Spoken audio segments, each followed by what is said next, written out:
Fala pessoal, aqui é o Vitor Peixoto e hoje a gente vai fazer um vídeo um pouquinho diferente. Obviamente eu usei um título um pouco mais chamativo dessa vez, mas a ideia é contar uma história para vocês. Na verdade, contar uma história a respeito de como o mercado de automação comercial, principalmente dos revendedores, evoluiu para chegar até onde ele chegou. Qual é a nossa origem.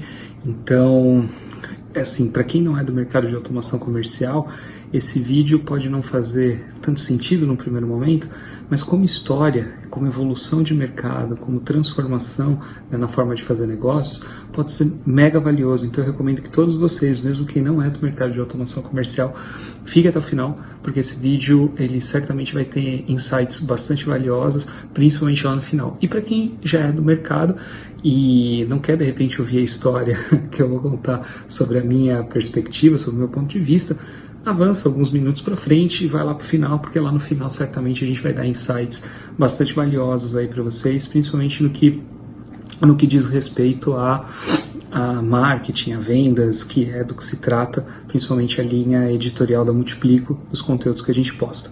E o que me motivou, na verdade, a gravar esse vídeo foi uma visita que eu fiz recente a um cliente da Multiplico, ex-cliente, na verdade, mas que está sempre contratando coisa da gente e tudo mais, e eu fui devolver um equipamento que ele me emprestou, e aí perguntei para eles, e aí pessoal, como é que estão os negócios e tal? E eles falaram, bom Vitor, você sabe que a gente está no mercado desde 2016, e desde que a gente começou no mercado a gente nunca viu crise, cara, na verdade a gente cresce de forma consistente todos os anos e tal. Falei, poxa, que bacana, né? E como é que você está fazendo isso e tal? Ele falou, então, você lembra lá como que a gente começou, a gente continua, faz anúncio no Google, tem nosso trabalho de prospecção, faz aí o cadenciamento dos leads, bota isso no funil, faz um trabalho muito forte próximo dos fabricantes e tal.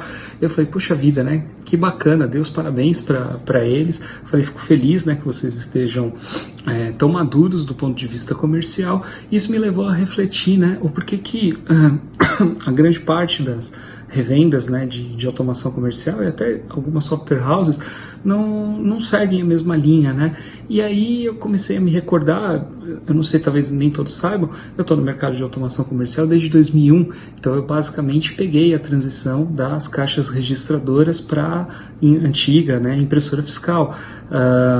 Também não sei nem porque que eu falei antiga, visto que Santa Catarina ainda usa e tem um parque grande, né, de impressora fiscal instalado, mas é um equipamento que está caindo em desuso, a grande maioria dos estados não usam mais os equipamentos, e aí eu fui, enfim, pensar naquilo que o pessoal falou, o cliente da Multiplico falou, e fui me lembrar de como tudo começou.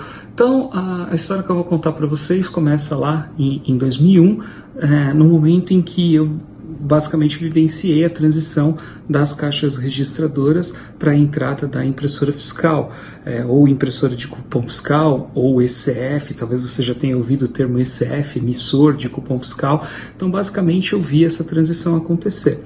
E o fato é que alguns revendedores que trabalhavam com caixa registradora saíram do mercado nesse processo de transição, mas a grande maioria dos revendedores que trabalhavam já com caixa registradora se adaptaram, passaram por um processo de transformação e começaram a oferecer a impressora fiscal nos seus clientes.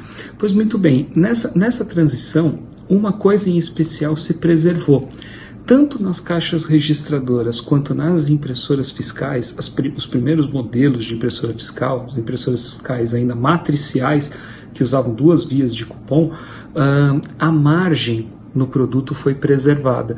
Então era um produto que continuava entregando uma grande margem para o revendedor, assim como as caixas registradoras também entregavam, tanto na venda, era um produto que você ganhava muito dinheiro vendendo, quanto na prestação de serviço. E por ser um equipamento majoritariamente mecânico, tinha muitas partes mecânicas, era um equipamento que vira e mexe dava problema, e como ele era muito caro, os clientes tinham, né, a predisposição de contratar. Era muito contratar manutenção, né, assistência técnica.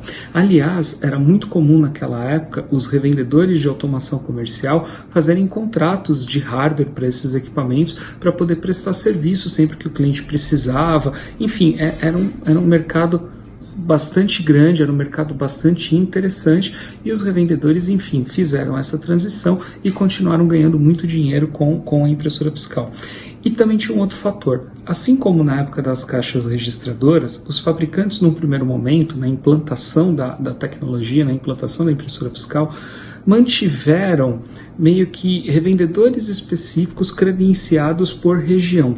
Então, se você tinha um bom revendedor, por exemplo, na zona norte de São Paulo, muitas das vezes o fabricante não credenciava outro, ele mantinha aquele revendedor lá na zona norte e fortalecia ele, direcionando para esse revendedor todo tipo de serviço e de demanda que o cliente daquela região necessitasse. Então, se de repente um cliente, né, um varejista, o que quer que seja, entrasse em contato com o fabricante falava, olha, para você comprar meu equipamento, você vai procurar o revendedor tal, ele é credenciado, ele é meu ponto de assistência técnica, é meu parceiro, procura ele que ele vai te atender. E o revendedor, então, recebia essa demanda, uma parte dessa demanda, de forma passiva, tá? Também recebia muita indicação de contador, então os revendedores que eram muito próximos, né, dos escritórios de contabilidade por conta dos serviços e tudo mais, recebiam bastante demanda de lá e já possuíam sua carteira, já possuíam a sua clientela. Mas tem um fator novo, né, um ator novo que entra nesse jogo, que é o desenvolvedor de software. A grande maioria dos clientes, no primeiro momento, adotaram as impressoras fiscais com microterminal, mas depois de um tempo eles começaram a entender que, putz, já que eu preciso colocar automação porque o governo tá me pedindo, então eu vou fazer isso direito, eu vou colocar um pouco mais de gestão, eu vou automatizar meu ponto de venda, e aí as empresas que começavam, né, naquele momento, nasciam desenvolvendo software, começaram a aparecer também como atores importantes dentro do cliente. Então, a gente está falando aí de novo, de 2001, 2002, 2003, é quando esse mercado de fato começa a ter essa dinâmica. E aí o cliente, ele num primeiro momento, contratava o software direto da empresa que desenvolvia o software e comprava os equipamentos do revendedor. O problema é que, imagina a seguinte situação, uma empresa pequena, familiar, um mercado com 4, 5 caixas, e esse dono, né, desse supermercadista, tendo lá em 2001, 2012, quando a tecnologia estava começando a se popularizar no Brasil ainda, ter que lidar com 2 fornecedores. Então, fornecedor do equipamento, fornecedor do sistema, esses equipamentos, esses sistemas ainda não se conversavam muito bem naquela época, então o cliente ficava no meio de um jogo de empurra, muitas vezes o revendedor dizia que o problema estava no sistema, o desenvolvedor do sistema dizia que o problema estava nos equipamentos que o revendedor tinha colocado, e aí de uma forma meio que natural, as empresas de software, desenvolvedoras e os revendedores foram se aproximando, e aí as empresas de software começaram a pensar, poxa vida, por que não usar o revendedor como uma força de trabalho? Ele já está no cliente, o cliente confia muito nele por conta de serviço prestado ao longo de anos, então faz todo sentido eu entregar meu software, eu capacitar esse revendedor para que ele comece a ofertar meu software para os clientes dele, eu ganho uma empresa que conhece daquele mercado, eu não preciso eu sair a campo para fazer isso, posso dedicar todo o meu esforço e toda a minha força de trabalho em desenvolver esse sistema e o revendedor revende para mim. E essa parceria fez muito sentido e foi muito legal. E no começo, lá nos idos, né, do início dos anos 2000, isso foi muito forte e deu muito certo. E os revendedores, então, a grande parte deles, né, dos revendedores mais antenados com o que estava acontecendo no mercado, escolheram algumas empresas de software para trabalhar e outros resolveram se manter mais puros, trabalhando só com os equipamentos e indicando empresas de software. Mas a dinâmica era boa, funcionava tudo muito bem, né? O fornecedor de software tinha o revendedor como parceiro, o revendedor ganhava uma receita a mais ou indicando negócios ou ele mesmo fazendo serviço e a banda tocava super bem. Beleza. Ainda assim, o grande propulsor de vendas, o grande equipamento que trazia o cliente, né, para próximo do revendedor era a impressora fiscal. E a impressora fiscal, por ser um equipamento obrigatório, onde você tinha, né, a força das secretarias da Fazenda fazendo fiscalização e colocando no contador, né, aquele pânico de que ele tinha que avisar os clientes dele de que precisavam se regularizar e tudo mais, essa dinâmica de mercado fez com que a impressora fiscal alavancasse todos os negócios das revendas. E como era o produto de maior margem, indiscutivelmente, o produto que podia entregar 40%, 50%, às vezes até 60% de margem para o revendedor, fazia todo sentido você manter o seu discurso de vendas focado na impressora fiscal, e quando o cliente chegava você falava, mas espera aí, cliente, você não precisa, a impressora fiscal é uma parte da solução, você vai precisar de um leitor, você vai precisar de um micro, você vai precisar aqui de suprimento, você vai precisar desse software aqui, então deixa eu te entregar tudo, que tudo está fazendo sentido, compra tudo de mim e vamos para frente. Beleza. Eu não vou saber dizer a partir de agora, porque isso é muito questão de ponto de vista, e como nesse momento eu trabalhava em software house, eu vou fazer a leitura da software house, mas obviamente os revendedores podem ter, né, uma leitura diferente. O fato é que as software houses começaram a ter alguns incômodos com essa situação. Começaram a ver o revendedor ganhar muito dinheiro, começaram a ver que o revendedor muitas vezes não prestava o serviço de qualidade que eles queriam, e essa situação ela começou a ficar um pouquinho abalada, onde a software house ela olhava para o revendedor e falava, poxa, mas espera aí, o cara está ganhando toda essa grana aqui, não consegue atender bem meu cliente, olha, estou perdendo negócio, ou estou perdendo cliente porque o revendedor não quer saber de atender. E, em alguns casos, a software house olhava para o revendedor e falava, poxa, cara, mas é muito passiva a tua postura, né? Quer dizer, você fica aqui esperando o cliente chegar até você, esperando uma indicação. Eu precisava que você saísse a campo para vender, porque eu tenho aqui que pagar minhas contas, eu preciso crescer mais, tem uma infinidade de oportunidades aqui e a gente está deixando passar porque você está esperando, você está atrás do balcão, atrás da mesa, né? Esperando. Então, a software house, de certa forma, começou a se incomodar um pouco com a passividade do revendedor, que tinha nessa característica de ficar atrás do balcão, esperando os clientes procurarem eles por conta de uma assistência técnica ou de uma demanda de um contador, e isso não vinha de encontro com aquilo que a software house queriam, que era uma expansão mais rápida. Da mesma forma, os fabricantes de impressora fiscal começaram a notar isso, essa característica do revendedor de ficar mais passivo, esperando a demanda chegar, e isso começou a incomodá-los também. De certa forma, eles estimularam para que distribuidores abrissem novas revendas, abrissem novas frentes de empresas que começassem a comercializar os produtos deles, e isso fez com que alguns revendedores que tinham áreas de atendimento muito protegidas, quase que uma reserva de mercado, começassem a ter concorrência, e essa concorrência começasse, obviamente, a fazer um trabalho em cima da carteira do revendedor, que se viu forçado a trabalhar com outras marcas. Então, se ele era muito fiel a uma marca A, não vou dar mais nomes, enfim, mas ele era muito fiel à marca A, o que ele começou a pensar? Falou, bom, já que a marca A e o software B estão colocando revendas novas aqui, eu vou começar a falar com as outras marcas. Então, comece então a trazer outras marcas para dentro da sua empresa, né, para poder se blindar dessa concorrência que começava a acontecer. E assim, essa dinâmica foi de 2005, 2006 até 2007, 2008, quando acontece uma novidade no mercado. É quando entra no mercado as impressoras fiscais com memória de fita detalhe, a MFD, que ficaram conhecidas como impressoras térmicas. Então você sai daquela tecnologia matricial e entra numa impressora com tecnologia térmica, com várias vantagens. Uma impressão de melhor qualidade, mais veloz, muito mais rápida, com uma legislação mais moderna e, obviamente, né, também fazendo menos barulho. As impressoras matriciais eram muito devagar no começo, faziam muito barulho no supermercado, nas lojas, né, de departamento, isso incomodava os clientes. Então o cliente final, ele começa então a pensar na migração de parque. E nessa época, entre 2007 e 2010 principalmente, os revendedores ganharam muito dinheiro. Né? Grande parte deles ganharam muito dinheiro nessa migração de parque. Então eu tenho a impressora, né, que o cliente comprou, que já está antiga, já está na hora de trocar, vamos trocar por uma impressora nova. E essa impressora térmica, ela manteve a característica de margem muito agradável. Então os revendedores novamente ganharam muito dinheiro com esses equipamentos. Só que aí um problema começou a acontecer. O cliente final, o varejista, começou a perceber que essa impressora térmica, ela dava menos problema do que a impressora matricial. Ela tinha menos partes mecânicas, por consequência apresentava menos problema, e normalmente quando tinha problema você tinha que trocar um cabeçote de impressão que tinha um custo razoável, você fazia a troca desse cabeçote e a vida seguia. e estava tudo bem.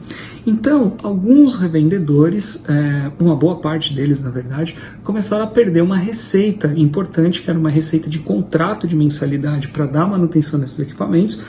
Os clientes também já não eram mais tão bobinhos com tecnologia, porque já vinham aí há quase 8, 9 anos usando tecnologia de PDV, começaram a perceber que os equipamentos não eram tão difíceis assim de instalar, que você não tinha tanta necessidade assim de uma prestação de serviço tão próxima, e aí os revendedores começaram então a sofrer as primeiras baixas de receita, né? Que foram baixas de receitas importantes, impactantes, porque eram contratos, né? Receita recorrente é sempre aquilo que no final do dia ajuda a pagar muito a conta do revendedor.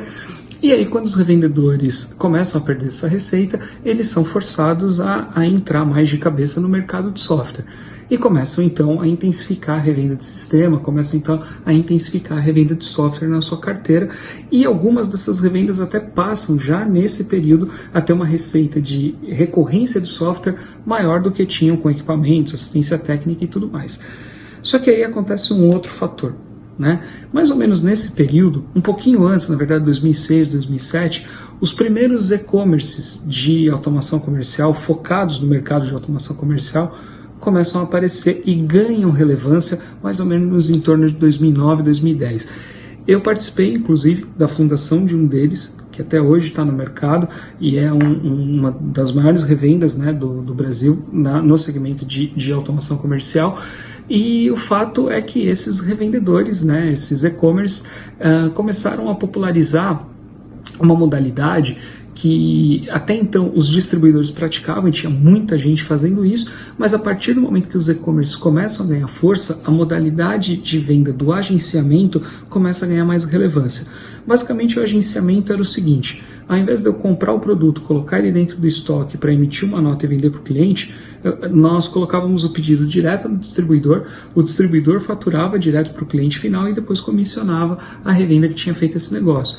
Qual era a vantagem para nós, né, que agenciávamos? A gente não precisava pôr capital em estoque, porque essa responsabilidade ficava 100% com o distribuidor. A gente não precisava investir em logística. Basicamente, o que a gente tinha que ter era o canal de venda. A gente tinha que vender e entregar o pedido para o distribuidor, e o distribuidor fazia o resto. Então isso possibilitava que a gente trabalhasse com margens mais baixas do que a que os revendedores estavam acostumados a trabalhar, de 40%, 50%, 60%. A gente não precisava disso. A gente podia trabalhar com uma margem menor e qualquer venda que a gente fizesse era um incremento, porque na verdade a gente não dependia desse negócio. Então a partir de 2009, 2010, começa a acontecer um baque substancial na receita dos revendedores, né? E eles começam a ver mês a mês, trimestre a trimestre, ano a ano, suas margens caírem, né? Nesse período também, com a intensificação da fiscalização por parte das secretarias da Fazenda, o mercado começa a ficar um mercado mais quente. Então, se antes o cliente ele automatizava só por uma questão de obrigatoriedade, então enquanto ninguém batesse na porta ele não tomava nenhuma ação, agora a pressão estava ficando cada vez maior, a concorrência, né, com grandes varejistas entrando nos bairros também estava ficando um pouco mais pesada, então começa a se massificar a quantidade de empresas, né, de empresários dispostos a investir dinheiro em automação. E isso faz com que tanto fabricantes quanto software houses busquem mais revendedores, porque só os revendedores antigos, né, não davam conta de atender toda essa demanda. E ainda mais com essa característica mais passiva de esperar a demanda chegar, não era isso que interessava ninguém. Então, todo esse cenário fez com que os revendedores mais tradicionais começassem a perder um pouco de espaço e um pouco de audiência de grandes fabricantes, grandes distribuidores e grandes software houses, que começaram a observar que o pessoal que estava praticando uma venda mais jovem, mais nova, num outro formato, estava começando a se destacar. Em especial, os e-commerces, algumas empresas de software que começaram a se aproveitar da modalidade de agenciamento para oferecer equipamento para os clientes também. Para o cliente era confortável, né? Então falar com a empresa de software, o cara já forneceu equipamento, era muito legal também. E isso começou a impactar mês a mês, trimestre a trimestre, a margem dos revendedores. É importante dizer que do meu ponto de vista e daquilo que eu me lembro do passado, o que não necessariamente todos os revendedores vão concordar comigo e com a minha explanação, os revendedores foram muito avisados de que eles precisavam começar a se mexer, ter uma venda mais ativa, não ficar tão dependente daquelas contas que eles estavam acostumados a trabalhar. Todo mundo avisou, fabricante avisou, distribuidor avisou, mas a mentalidade ainda era aquela mentalidade antiga, de poxa, mas eu sou o seu parceiro credenciado, eu sou o cara que estou aqui na tua região, nessa região, atuando e falando bem da tua marca e prestando serviço com a tua marca há tantos anos, então você tem que me dar preferência, você tem que ser o meu parceiro. Nada de errado com esse discurso. Eu provavelmente, se eu tivesse sentado na cadeira do revendedor mais tradicional, eu falaria a mesma coisa. Chegava a parecer um pouco de traição, sim, o que estava acontecendo. Mas o fato é que a conjuntura do mercado era de todo mundo querer expandir. E o revendedor mais tradicional, ele não estava na pegada de fazer muita venda. Ele estava ainda naquela pegada de fazer a coisa do jeito dele, mais passivo e tudo mais. E isso deu um imbróglio na época. Havia muita acusação, então os revendedores tradicionais começaram a tentar de alguma forma minar um pouco o crescimento dos e-commerces e das software houses, né, que queriam revender hardware. Enfim, estava todo mundo querendo defender o seu próprio quintal. Eu nem acho errado, olhando para trás hoje, depois de tantos anos passados, eu acho que estava todo mundo fazendo o que tinha que fazer mesmo, mas o fato é que o barco seguiu, e aí a partir de 2011, a partir de 2012, começa a se intensificar o desejo das secretarias da Fazenda de mudar o modelo de arrecadação de impressora fiscal, um equipamento mais burocrático, para tecnologias mais fáceis, mais palatáveis, de comunicação online direto com a Secretaria da Fazenda, sem a necessidade de ter um equipamento, um hardware específico para isso, e aí nascem alguns projetos. Então, capitaneado principalmente pelo Rio Grande do Sul, nasce a nota fiscal do consumidor eletrônico, que basicamente acabava com a impressora fiscal. O cliente precisaria apenas de uma impressora não fiscal lá no ponto de venda, comunicando o software dele direto com o Cefaz, pegando uma autorização, e aí o software cuidando da emissão desse cupom. São Paulo já vinha há alguns anos trabalhando num projeto chamado SAT, né, onde a ideia do SAT era você ter um sistema para autenticar esses cupons. Então o PDV registrava a venda, emitia o cupom e mandava também esse cupom para o SAT, para essa caixinha que é um tipo de um modem, e aí a Secretaria da Fazenda, de tempos em tempos, com o seu servidor, com o serviço, vinha na caixinha, pegava esses cupons e levava para ela. O fato é que nesse momento em especial, e a transição de tecnologia da ECF para essas outras tecnologias começa a se intensificar a partir de 2012, aí os revendedores mais tradicionais não sacaram o que estava acontecendo. Com a chegada dessas tecnologias mais palatáveis, a dependência de hardware ia diminuir drasticamente. Então, o cliente final, principalmente, já não ia mais depender tanto de equipamentos homologados, equipamentos certificados, equipamentos caros. A ideia era que tudo ficasse muito mais simples e que você pudesse contratar o software de alguém e colocasse um equipamento simples lá no teu ponto de venda para o negócio acontecer.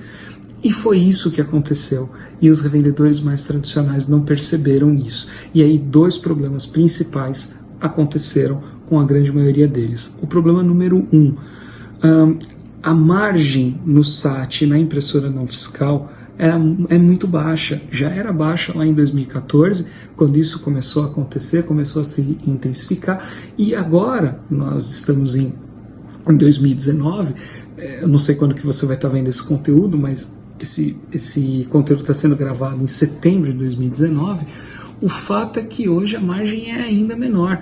Então, se o negócio estava todo baseado num equipamento que entregava 50%, 60% de margem, você fazer a transição para uma tecnologia que vai te entregar muito menos margem era muito doída, era muito sofrida. Nós fizemos há um tempo atrás uma conta, mas o impacto de margem era de 32 vezes menos em relação ao modelo que você tinha com a impressora fiscal. Então você precisaria vender 32 vezes mais para ter a mesma receita que você tinha na época da ECF, quer dizer, uma loucura, porque tudo ficou mais caro, a margem dos equipamentos caiu, então você não pode olhar só nominalmente o resultado na venda do equipamento, você tem que olhar isso e olhar a inflação do período. Então, na conta que nós fizemos, uma conta com algum fundamento, mas um pouquinho de padaria, nós somos economistas, somos de marketing e de vendas, mas a gente chegou à conclusão então de que o impacto era de 32 vezes. Então esse foi o impacto 1. O impacto número 2, que os revendedores não perceberam, é que caindo a figura da impressora fiscal e caindo a figura da obrigatoriedade, o ponto de venda certificado, o ponto de venda autorizado, ele perde relevância na cabeça do cliente. A gente fala assim, poxa, peraí, se eu não preciso mais comprar uma impressora fiscal, eu posso comprar esse equipamento de qualquer lugar, e qualquer lugar pode vender. Hoje, alguns magazines, alguns grandes e-commerces vendem toda a linha de automação comercial. Então o cliente começou a ter mais facilidade para comprar. Eu posso comprar uma impressorinha aqui, posso comprar um leitorzinho aqui, posso comprar um micrinho aqui, chama a empresa do software, ele pluga tudo para mim e vida que segue. Então a partir de 2014, principalmente, a software house começa a ganhar muita importância. Né? E aí na decisão de contratação da tecnologia fiscal, a software house ganha um peso maior do que o revendedor. O revendedor passa a ser visto como um acessório para o cliente final. Obviamente que alguns revendedores conseguiram passar por esse processo e se adaptar, mas a grande maioria ficou lá atrás. Ainda pensa naquele mundo ideal onde você tinha impressora fiscal, um equipamento que entregava uma margem excepcional. E aí vem o motivo, né, da gente ter escolhido esse título pro vídeo. Por que pare de reclamar? Porque na nossa leitura, e nós não somos os donos da verdade, mas estamos no mercado há muito tempo, na nossa leitura, aquilo que acontecia no passado não vai mais voltar. Não tem porquê um novo equipamento surgir que vai entregar para o revendedor uma margem tão estratosférica como acontecia no passado. Na verdade, a tendência é o ponto de venda ficar cada vez mais enxuto, com tecnologias móveis, equipamentos com Android, já com meio de pagamento integrado, impressora integrada, leitor de código de base integrado, touchscreen. Se você parar para pensar que essa é a tendência, até a venda dos periféricos, que são micro, leitor de código de barras, gaveta, monitor, tudo isso deve cair e vai cair cada vez mais. Então o negócio da revenda passa a ser outro completamente diferente. E não adianta reclamar, porque esse tempo não vai voltar. O próprio distribuidor, o próprio fabricante, na maioria das vezes, nem dinheiro mais tem para poder te ajudar a gerar demanda. Então, quem tem que gerar essa demanda hoje, quem tem que cuidar de vender, são vocês, são os revendedores.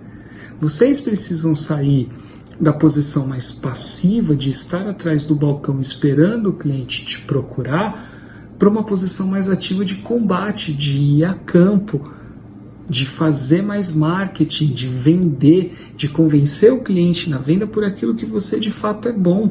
Porque se você chegou até aqui tendo 20, 30, 40 anos de história, eu tenho certeza absoluta que uma coisa que você faz é muito boa, que é a sua prestação de serviço, porque os fabricantes mudaram quase todos, os distribuidores mudaram, foram comprados, ou saíram do mercado, ou foram feitas fusões. Então todo mundo mudou. Mudou o fabricante, mudou o distribuidor, muitas vezes mudou a empresa de software, mas você está aí. Se você está aí é porque você é bom, você presta um bom serviço. Então o que você precisa fazer? Você precisa colocar um amplificador de som nisso e dizer para o mundo que você é tão bom assim, porque os novos clientes, as novas empresas ou as novas gerações que estão assumindo as empresas da época que vocês negociavam, talvez não conheçam vocês e acho muito difícil que vão se dar ao trabalho de procurar isso no Google como assistência técnica e que tal. Vão buscar o software, vão comprar o equipamento em algum e-commerce, em algum grande marketplace, uma B2W, uma Americana, Submarino da vida, e esses negócios vão passar todos na sua frente e talvez você não os pegue.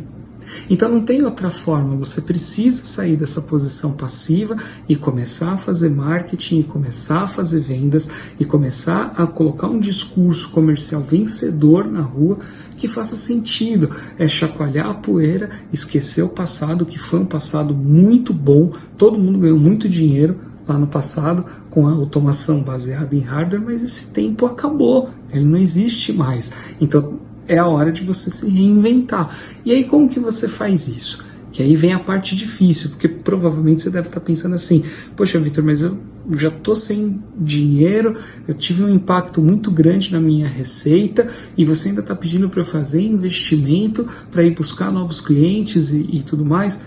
Basicamente sim, e talvez isso passe por uma nova definição de como é seu time. Então às vezes você tem 20, 30, 40 funcionários dentro da empresa. Será que você precisa de tanta gente assim para continuar operando? Será que as tuas áreas da empresa com um pouco mais de automação não poderiam funcionar com menos gente? É triste falar muitas vezes em diminuir quadro, em enxugar time, mas eu vejo que talvez as revendas não tenham outra opção, é enxugar em algumas áreas e fortalecer outras, principalmente áreas de marketing e vendas, porque é a única saída que você tem para que o cliente te conheça. Ah, mas eu sou antigo, eu estou muito tempo no mercado. Sim, mas talvez as novas cabeças, os novos empresários não conheçam você. O que você fez de ação efetiva de marketing? Faz esse estudo, esse exame de consciência. O que você fez de ação efetiva de marketing nos últimos 10 anos para cravar a sua marca na cabeça do cliente na região que você atende? O que você fez de verdade para ser essa referência, para construir essa autoridade, essa credibilidade? Eu não tenho certeza se você fez alguma coisa. Eu acho que você precisa fazer um exame de consciência e se lembrar quais foram as ações que foram feitas para isso, né? Ah, mas eu estou no mercado há muito tempo. Olha, se tempo de mercado representasse de fato excelência na possibilidade de entregar, talvez um taxista pudesse pilotar um carro de Fórmula 1. É legal dizer que esse exemplo não é meu, é de um grande influenciador do marketing digital chamado Érico Rocha, a quem eu tenho profundo respeito, sou aluno inclusive da metodologia dele, e acho esse exemplo fantástico que ele dá, porque de fato é isso, é disso que se trata. Muitas vezes não é tempo, é intensidade, é como você vem fazendo, é a sua capacidade de se transformar. Basta lembrar o seguinte: você já passou por N transformações. Você saiu da caixa registradora para a impressora fiscal, depois saiu da impressora fiscal matricial para a térmica, depois saiu para a térmica para o SAT NFC e está aqui até hoje. Então você precisa continuar se transformando, continuar performando, continuar melhorando para se aproveitar de uma onda que na nossa leitura vai ser excepcional nos próximos anos. O mercado de software, o mercado de automação, o mercado de gestão de varejo vai explodir. Já é um mercado hoje muito bom e vai ficar cada vez melhor. E você, revendedor, você que conhece o seu mercado, você que está lá na ponta, com o umbigo no balcão, atendendo o varejista, é fundamental para que essa transformação seja feita com qualidade. Mas a sua postura precisa mudar. Você não pode receber os empresários, os fabricantes, os software houses dentro da sua empresa para reclamar, para falar mal do mercado, para falar mal dos negócios. Você acha que empresas que querem crescer querem falar com quem está reclamando? Eles querem falar com quem está com sangue nos olhos para crescer. Eles querem falar com quem está dando a batida de crescimento. Então essa mudança de postura ela é fundamental, inclusive para você conseguir novas oportunidades de negócio para sua empresa. Tá certo? Bom, esse conteúdo já ficou um pouco longo, então eu vou encerrar agora deixando esse recado de que você, revendedor, é fundamental para o mercado de automação comercial. Muda só seu mindset, muda só sua forma de pensar, tem uma forma de pensar mais positiva, mexe um pouquinho no teu time, reestrutura teu time, coloca bons vendedores, coloca um time de marketing para gerar oportunidade para você, que aí com certeza todo mundo vai querer falar com você, as oportunidades vão aparecer e você vai fazer muito mais negócio. Fechado? É isso aí, muito obrigado.